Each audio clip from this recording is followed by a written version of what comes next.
যেন নিজ দেশে এই পরবাসী গত ২১ বছর ধরে দিন কাটছে সীমান্তের কাঁটাতারের ওপারে ভারতীয় ভূখণ্ডে কার্যত বন্দি দশায়। তাই এই যন্ত্রণা থেকে নিস্তার পেতে ২৪টি পরিবারের এখন একমাত্র আর্জি সীমান্তের এপারে তাদের পুনর্বাসনের ব্যবস্থা করুক সরকার। আর এই আশাতেই এখন সরকারের মুখ চেয়ে রয়েছে এই মালদার বামুনগোলা ব্লকের ভারত বাংলাদেশ সীমান্তের চাঁদপুর গ্রাম পঞ্চায়েতের তালতলা গ্রামে ২৪টি পরিবারের সদস্যরা। উল্লেখ্য, চাঁদপুর গ্রাম পঞ্চায়েতের তালতলা গ্রামের একদিকে ভারত, অন্যদিকে বাংলাদেশ। দুই দেশের মধ্যে সীমান্ত রচনা করেছে পুনর্ভবা নদী।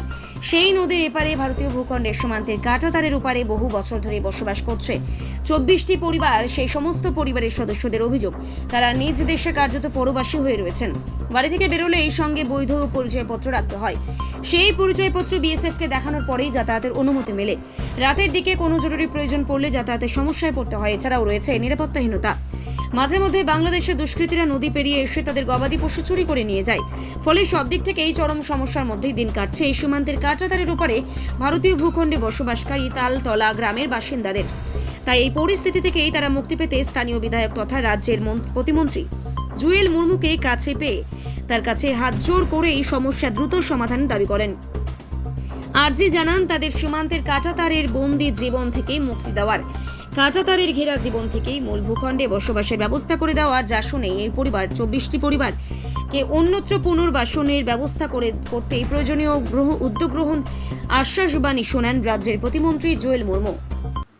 আমাদের এখানে ২৪টা পরিবার আছে। গেট হওয়া পর্যন্ত ২০০৫ সাল থেকে যখন আমাদের এই ফেন্সিং হয়েছে, কাঁটাতার হয়েছে, এই ফেন্সিং দিয়ে হওয়ার পরে আমরা এইভাবে জীবনযাপন করছি। ২১ বছর আমাদের জীবন জেলে কাটিয়েছি। জেলে বলতে যে সমস্ত আধার কার্ডের বায়োডেটা এবং ভোটার কার্ডের আমাদের যা ডকুমেন্টস আছে ভারত সরকারের দেখিয়ে তারপরে বায়োমেট্রিক করে তারপরে আমাদের যেতে হয় স্ক্যান করে। ভারত স্বাধীন হয়েছে ৮০তম স্বাধীনতা আমরা জীবনযাপন করছি, কিন্তু আমাদের স্বাধীনতা হয়নি এখনও। আমরা সেই জেলের মধ্যেই আছি। ৮০তম স্বাধীনতা পার করলাম, তবু আমরা স্বাধীনতা পাইনি, আমরা জেলের মধ্যেই আছি।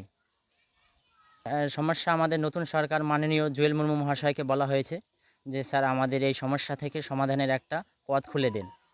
যাতে মাননীয় মন্ত্রী মহাশয়কে বলা হয়েছে, জুয়েল মুর্মু মহাশয়কে, যে এই সমস্যা থেকে আমাদের একটা বসবাস করতেছি এমনই মানে পরাধীনতা হয়, মানে ৮০তম পেরিয়ে গেছে স্বাধীনতা, কিন্তু আমরা পরাধীনই বসবাস করতেছি। এইখানে কাঁটাতারের সমস্যা, আমরা পুরনো বসতি চাই মুখ্যমন্ত্রীর কাছে। তাই হচ্ছে আমাদের এখানে যাইতে আসতে খুব অসুবিধা।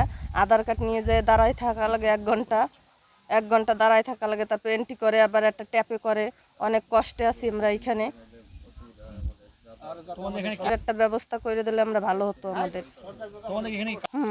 আমাদের এইখানে কাঁটাতার পড়ে গেছে। আমাদের বাংলাদেশে যে ভারতে আমরা এইখানে থাকি, নদী মাঝখানে, আমরা এপার আর ওপার।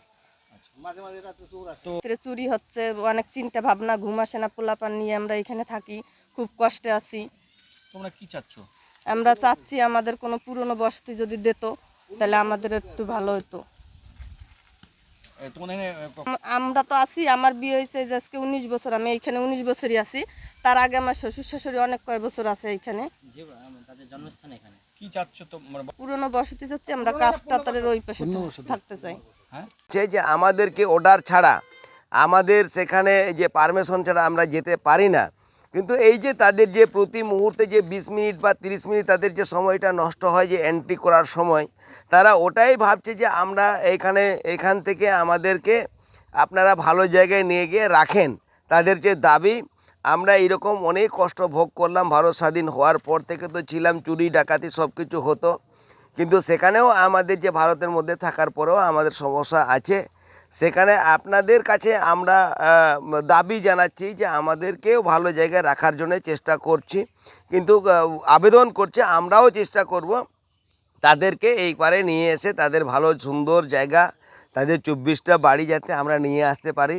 সেখানে আমরা আলোচনার মধ্যে দিয়ে তাদেরকে আমরা সরকারকে আমি জানাবো, যেখানে ফেন্সিংয়ের ভিতরে যারা আছে, আমাদের ক্যাম্প আছে, ফেন্সিংয়ের ভিতরে আমাদের পরিবার আছে, যেখানে ফেন্সিংয়ের ভিতরে আমাদের যে ৭০ একরের মতন জমিগুলো আছে, সেই জমিগুলো তাদের কার কাছে আছে না আছে সেগুলো আমরা খতিয়ে দেখব। যে আমরা এখানে লোকাল আমরা আলোচনা করেছি যে সরকারিভাবে তাদেরকে যে বিএলআরওর মাধ্যম দিয়ে জমিটাকে চিহ্নিত করে তাদেরকে কোথায় নিয়ে যাব, আমরা ভ্যাসল্যান্ড কোথায় আছে, কোথায় রাখবো, সেগুলো চিহ্নিত করার জন্য আমরা কিন্তু চেষ্টা চলছে, এখানে ইনকোয়ারি চলছে।